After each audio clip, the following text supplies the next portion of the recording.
So there's a new trend of expressing gratitude. They say it keeps you grounded and it makes you happy. And let me start off by expressing my gratitude and my gratefulness that I got the Monday morning slot.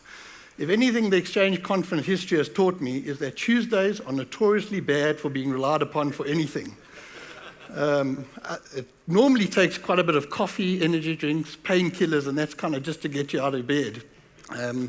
Dion, I know it's not a marathon, but it does seem like Monday night, that line is right there in front of us. Okay, so Exchange over the years, to me, has become the benchmark in conferences for learning, for collaboration.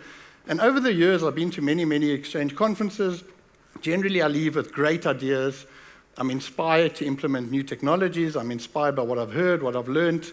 Many of the presentations are quite wow, and to see what different companies are doing, the technology providers and the new products and engineering that's coming out is all very exciting. And I leave here very inspired, and I want to generally get back to the office and try and implement as much as I can and what I've learned. So I'm hoping today that I can give back to this community and I can share with everybody some information which I hope will be useful to all of you when you leave here. I was actually very honored and quite humbled to present you, despite my ability to present, or inability as it may be. I'm not really used to big stages, lots of people. I asked my wife, I said to her, in your wildest dreams, did you ever think I'd be standing on a stage presenting to over 400 people? She replied, honey, honestly, you aren't in my wildest dreams. Anyway, so be it. All right, so it's been a year and a half, about a year and a half since the official AB InBev takeover. I'd love to say things have been running smoothly. Like any relationship, storming, forming, norming, performing, I'll be somewhere in the process over there. But certainly we've learned a hell of a lot. Just to give you some background on AB InBev, we've got 200,000 employees in 50 different countries. We've got over 400 beer brands, of which 7 are in the most. 7 are the most valuable beer brands in the world, or brands in the world, and we sell beer in more than 100 countries. I think after the whole the buyout from AB InBev to SAB, apparently it's 1 in every 3 beers in the world drunk comes from the AB InBev company. So it's quite a considerable size company. The other thing about AB InBev, which we enjoy a lot, and it's something that's quite nice, and it's something that drives a lot of what they do and their growth and how they do things in the world, is they don't have a vision, they don't have a mission, they believe in a dream. And everything around AB InBev is always a dream. Their dream for the whole company is around bringing people together for a better world, and they genuinely want to make a better world. The three key items for them is a growing world. They want the world to grow. They want to, in every community where AB InBev operates, they generally try and make a difference. Cape Town, we've got our water shortages. They converted the brewery to be able to package water. Should there be a day zero approaching, they would be packaging water for the Cape Town community, which is quite a considerable amount of work and effort that went into it. Fortunately, day zero has kind of been put on the back burner, but it is available should we need it. A cleaner world, genuinely around sustainable development, around making sure that we sustain the world, that we look after it. And I know there's quite a lofty goal around making sure all energy that we used is, I think, 80% renewable by, I think, 2025 or so. So there are pretty lofty goals that they're trying to achieve. And genuinely a healthier world, being in the beer industry and being in the alcohol game, we want our consumers to enjoy our products, but in a responsible and a way that doesn't include harm to any community. And we genuinely believe in that. Just to go back with our partnership with Wonderware from the SAB side, it's been over 2 decades. It started with, in the late 1990s, we developed our Ibai brewery in Port Elizabeth. And one of the things that we did when we developed it is we said, this is going to be the brewery of the future. The idea was this must be the best brewery in the whole world, or at least in the SAB world, and we went around and we looked for what technologies are available that could help us create this brewery that we thought was the brewery of the future, and that was technology enabled, and it really operated well. And Wonderware was chosen. I think in those days we chose InBatch, InTrack, InSequel, and InTouch. and we implemented it pretty seamlessly. And the brewery, up until now, is still running very efficiently and very well. Over the years, we've obviously implemented most of the Wonderware products, and we've had a pretty good relationship with them, along with their partners, because along with Wonderware come Wonderware partners, and generally the best in terms of technology, we've chosen to partner with them as well. The other day, the finance community was presenting to us, and one of the stats they introduced was the top 10 most expensive contracts we got in the marketplace, and Wonderware was in the top 10. And it's something that we're actually very happy with. They're a great partner, they've got great technology, and they've got great support. So it's something that we want to continue going forward in the future. So innovation. So what are our business challenges? What are we facing out there? What's happening in the world of business? So most of us here are in some sort of manufacturing or development game. These are them: consistent and repeatable output, regulation and traceability, specifically in the food and beverage game. And we've seen with the Listeria drama that we've had over the last while, that's become even more important. Employee safety is critical to us. Labor turnover and skills. You know, the new generation of guys coming on don't want to spend 30 years in a career in businesses, so how do we manage that? Sustainable manufacturing, production costs critical to maintain profitability. How do we balance maintenance with production, that we don't kill off our machines and try and produce too much? Cybersecurity, more and more important in today's world. And then there's many other balls that we're all dealing with.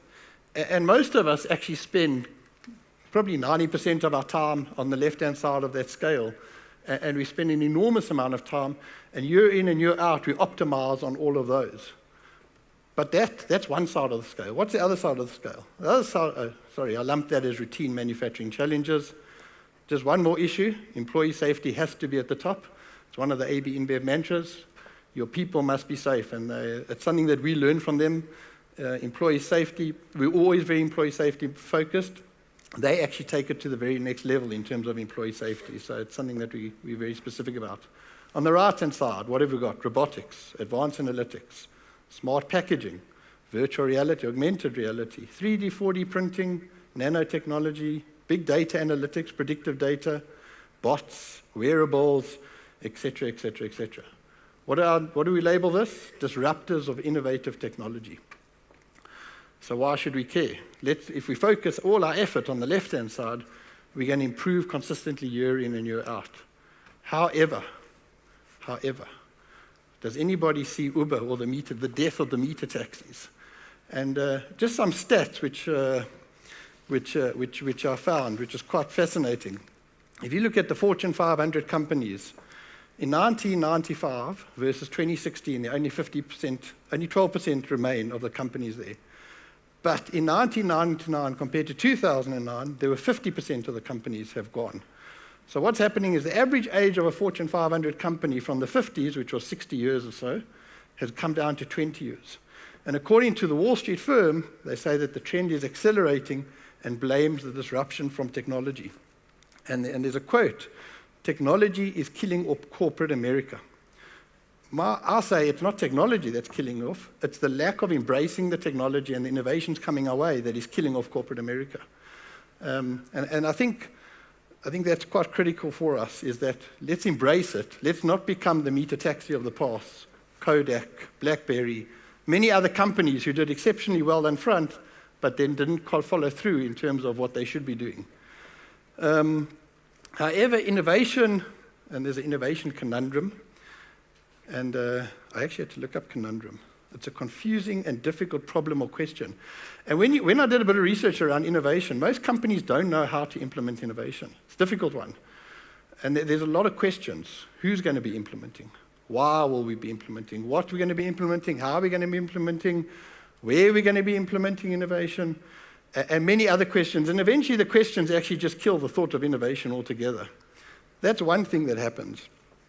The other thing that happens is that companies decide they're just going to throw buzzwords at it.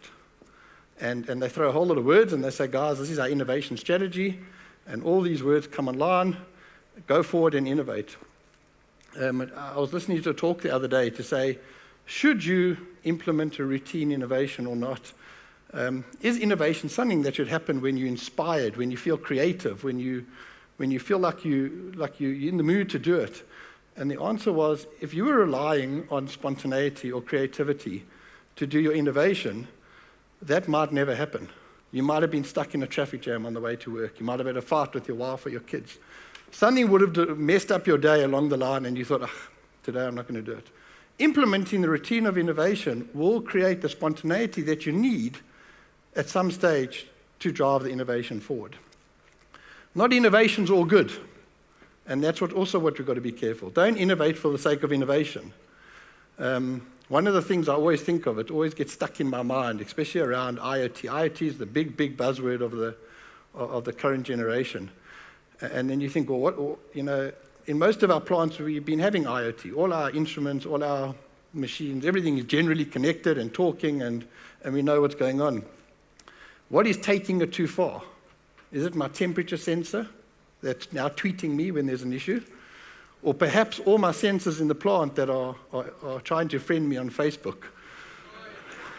So I think we've got to be realistic around what is good innovation, what's bad innovation, and do we innovate for the sake of innovating or not? Before I get there, so what is the ABR journey? So ABR has been on a long journey of innovation, and I'm going to go through exactly what we've been doing, AB InBev, around what we've been doing around innovation. But I think the first thing to do is innovation's got to be infused in the whole business. From the top down, everybody's got to know that we are doing innovation. And there's not an end goal, it's a journey. It's something that you start, and then every year you improve it and improve it and improve it, and go on. But the idea is put the stake in the ground. Make a statement and say, we are going to innovate going forward. So one of the things we like to do, and this isn't a real article, this isn't this isn't a real article, you can't see it properly where you're looking, but effectively it was written January 11, 2021 in the Wall Street Journal, and we talk about the ABR's Brewery of the Future. And we write an article, and it's a very generic article, that says what we want to achieve in the next upcoming years. And we do that because that puts the stake in the ground, and it gives us a dream to follow through, that in 2021 or the years after, we can write that article because we achieved it. And that creates that culture that says, let's go and innovate and drive what we want to drive, but do it in a practical way that provides value for the business and not just innovation for the sake of innovation. So what's been our approach to innovation? In 2011, ABR bought out a beer garage. They're based in Silicon Valley, Palo Alto, and the primary purpose of this thing, of the beer garage, was to basically test pilot all new technologies, find business cases, and then try to scale them into the business. That was 2011. In 2013, we introduced the Bud Lab. We did it at the University of Illinois, where we asked the university students to get involved and to work on projects with data analytics, data research, and innovation. That was 2013. We also bought out, in the last 2-3 years, AB InBev Global Innovation and Technology Center. They're based in Belgium, in Leuven, and effectively they focus on the product, the package, and the process, looking at cereals and malts, dispensing and cooling, yeast and fermentation, glass, new products, new beers, etc. We've also got ZX Ventures, which is a bit of a venture capitalist that we started in 2015. And effectively, they find new companies, new products, and we seed them, we scale them, and we bring them out. And we look specifically to match the new consumer demands that are being created all the time. Tech supply is effectively what we all do. It's our control and automation and application and solution body. They're based kind of all over the world, kind of centered in New York, but generally in most countries in the world. And what they do is, as well, they look at the CNA technologies, and they look at what are we going to implement into the production and manufacturing processes that is going to drive our business forward. I put the analytics and innovation. What they do is all of these, the Beer Garage, the Bud Lab, Tech Supply, and the GTech, Global Innovation, those are all global. And then in the zones, we have a structure that matches all the global structures. So GTech will have a ZTech, Zone Innovation and Technology. Tech Supply will have a Zone Tech Supply. And then the Beer Garage, we have Analytics and Innovation. So what we do is we take it from the global process and we bring it all the way into each zone in the whole world. Everywhere there's a headquarter in the world, we bring forward, we mimic the structure, and we're also able to then quickly roll out the products and the development and the new technologies and the innovation they've got, we're able to roll out in the zone. So it's more of an action arm than a development arm, but we also look within the different regions what technology and innovation is happening there, so we can bring it all up. If I just get closer into the Beer Garage, just to explain it a bit more, because I think it's quite an interesting concept, and it's something that was very new to us at SAB. So firstly, we're based in Palo Alto, Silicon Valley. Might not mean much to be there, but actually it is. They often say you can measure a person in terms of the company he keeps. Well, in Silicon Valley, the top 5 consumer packaged goods companies are all based there. All tech startups are funded every quarter there. 46% of all US venture capital in 26 went into Silicon Valley. It's home to the top incubators and accelerators, and close to 30% growth in tech and innovation since 2007. So we're really in the heart of innovation in the world at the moment. Not to say we can't have great innovation anywhere else, but it was good to be based there. The services they provide, the role of the Beer Garage, innovation services, as I said, looking for new products, new services, new ideas, and how we're going to roll it out to the business. The value component is to make sure how can we get value out of that innovation. The ecosystem is a good one. The ecosystem is a system that is generated so it's in the globe, and we've got a local. I'll show you more about it in a few minutes. But we beer makers. We make good quality beers. We're not necessarily technology companies, and that's why we create an ecosystem of great technology companies that we can partner with in order to help us drive our innovation and technology process. And it's important for us to have those relationships going forward. There's some of the services, and I'll get into some of them a bit more. They have an accelerator and an internship program. If you come through to our headquarters in Bryanston now, we've got offices downstairs. We've got young guys who come in with great ideas. We'll incubate those ideas. We'll give them offices. We'll give them seed capital. We'll help them create a company, register their company, grow their business for them, and generate their products and services. So we really do a lot of incubation, and there's a whole lot of stuff around strategy, education. One of the things is the Hack the World. Hackathons aren't a new thing. It's new to the SAB. There are a number of hackathons that happen in South Africa, but it was quite a new concept to us. And we actually hosted a Hack the World competition a couple of months ago. I'll show you more about that just now. And then the innovation ecosystem, which I spoke about. How does the operating model work? And this is quite important, probably more important. So there's ideation and exploration, finding the ideas, creating context for those ideas. Can we use that idea within our business?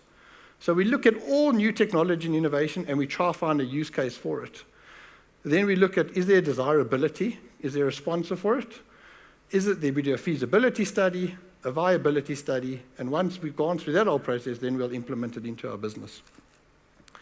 The ecosystem, and you'll notice this is our global ecosystem. You'll notice that we partner with companies, we partner with universities, we partner with all sorts of, anybody who can add value to our company and our thought leaders in what they're doing. We've got a local one in South Africa. You'll notice Wonderware on our page as well. They're one of our, but a lot of other companies that we do business with and that we utilize to create innovation. I spoke about the Hack the World. Once again, there's a dream around Hack the World, and really it's around the extensive and engaged community and using data and technology to create solutions for a better world. How does it work? So we'll have a complex problem, and there are complex problems in every business everywhere. And then we'll go look. First, we'll say, all right, let's hack the world. What does our ecosystem look like? We'll pose it to all our technology partners or the relevant technology partners. Can they resolve the issue? Yes. Then we'll do a proof of concept. If not, then we run an engagement event. We identify possible solutions, and then we run a proof of concept. and ultimately we try to come up with a solution to a complex problem. Sometimes we're successful, sometimes not successful, but it's an evolution. It continues to go. Last year at our World of Beer, we had a hackathon. It was exceptionally successful. The topic was harm reduction, looking at underage drinking, looking at drinking and driving, coming up with a great idea to resolve it. And the guys that won, so in the hackathon, we put out what our subject's going to be. A whole lot of people will apply to come and do it. We'll choose 50, 100 teams to come and do it. Then they've got 48 hours to do it and then present their outcome to us. And then a winner's chosen. And that winner then we'll help build the business. We'll give them money, we'll register their business, and then drive the innovation. The guys that won last year were a company called iDecide Peer Mentoring Application. This will be a live application that will be rolled out, and there'll be a whole mentorship program. There'll be a whole rewards program with it to try and mentor young children that they don't get stuck in the cycle of underage drinking and alcoholism. And it's been very successful, and they're taking it very seriously in terms of investing quite a bit of money and time into it. And there are many other innovation campaigns we do. There's the pitch or demo day, Shark Tank competitions, online campaigns, etc., etc. So it's not just a one idea fits all. We try and do as much as we can around the innovation campaign. Just some of the focus areas, and I'll quickly go through this. The time's going down a lot quicker than I thought it would. So let's take ad tech. You watch a TV ad these days. All TVs are smart TVs. They know when you're changing channels. They know what ads you're watching, what ads you're not watching. When you watch an ad, they know exactly what devices are connected. They know what tablet you got, what phone you got, what laptop, what wearable you've got. And they'll utilize that information, becomes big data, and we extract that data to try and target our customers directly. So that's becoming a big one. The next big one is around facial recognition. When somebody watches our ad, how do they respond to our ad? There's a company that's doing some innovation around it, and apparently they're 75% successful in terms of accurately analyzing a person's expressions when watching an ad. Are they happy? Are they shocked? Are they confused? And that all drives, we're spending billions and billions of dollars every year on advertising. We want to make sure that we hit our target market. Social listening. A lot of companies do social listening. You look for keywords. What are people saying about your brand? What are people saying about your company? Unfortunately, the kids of today aren't using words anymore. They're using pictures. We're going back to the days of hieroglyphics. So now what we've got to do is, now we've got to become more clever. We've got to look at how we can analyze objects and actually make sense of those objects to understand what's going out in the market. IoT and looking at a store, if you take a liquor store, where are people spending most of their time? Are they spending it in the beer aisle? Are they spending it in the wine aisle, in the liqueur aisle? And let's take that data and understand who are the beer drinkers, who aren't the beer drinkers. How long do they spend there? How often do they go to that retailer? A lot of work's been done on websites and which areas are being focused on most on the website, where it's being clicked the most, what are the hotspots, where's the most action happening, and how can we use that information in a better way. Lots and lots of data that we still need to sift through and be able to use effectively. Robotics, that's a no-brainer. There's restaurants in China already now who've got waiters who are purely robotic, so that's happening, and that's happening fast. Smart transport, just kidding. Not the hoverboard, just seeing if you're awake still. So drones for transport, autonomous trucks. How are we going to use autonomous trucks to do our deliveries? And smart packaging, using near-field communications, using smart technology that tells you when your product's gone bad and you shouldn't be using it, drinking it, or consuming it anymore. Lots and lots of work around smart breweries, Innovation 4.0, nanotechnologies, chatbots and automation, smart agriculture. Actually, we've got a hackathon running in Dar es Salaam in the next couple of weeks, specifically around smart agriculture, and it's around the sustainability of small landowners and small farmers, and how do we make them sustainable. Wearables, massive thing on wearables, looking after our employees. And then energy. Energy is also the big one. Interesting, quickly, last week we did a video conference with SAP. And SAP are now building, they built a machine, they call it Charlie, the service bot. and they were showing the technology they're looking at. So you can't really see it, but effectively this is asking the machine, what is your temperature? It responds, my temperature is 33. And it says, what's the health status? And they're saying, well, based on where I am, I think I'm going to fail in the next 37 days. So then you ask, well, when's the next maintenance schedule? No, the next maintenance schedule is only in 65 days. So therefore, let's quickly create a work order. And that's the kind of thing that SAP was showing us. I just took some screenshots as they were going through the video conference. Augmented reality, a big thing, pointing their camera at the actual device, and then it brings it out on the screen, and it shows you how it fits together, how to maintain it. In the next couple of months, within the next few months, next year, we'll be rolling out glasses to all our breweries, specifically in Africa, where we don't have the expertise. If a guy gets stuck maintaining a machine, he'll put in the glasses, and someone will talk him through how to maintain the machine. So he'll be seeing exactly what the person who's maintaining the machine is seeing, and he'll help him do that machine maintenance. So the picture of the Drakensberg effectively tells me I need to end my presentation. My challenge to everybody here is let's not wait to innovate. Let's not stall on it. I think we had a visit by the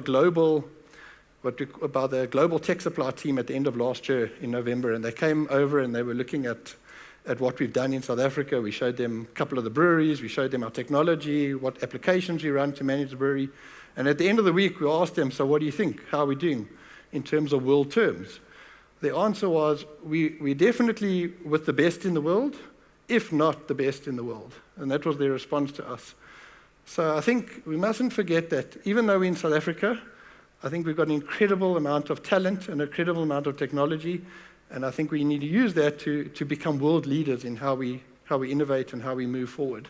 My challenge to you is go out there and do it, make South Africa proud, and let's become world leaders, not followers in terms of technology.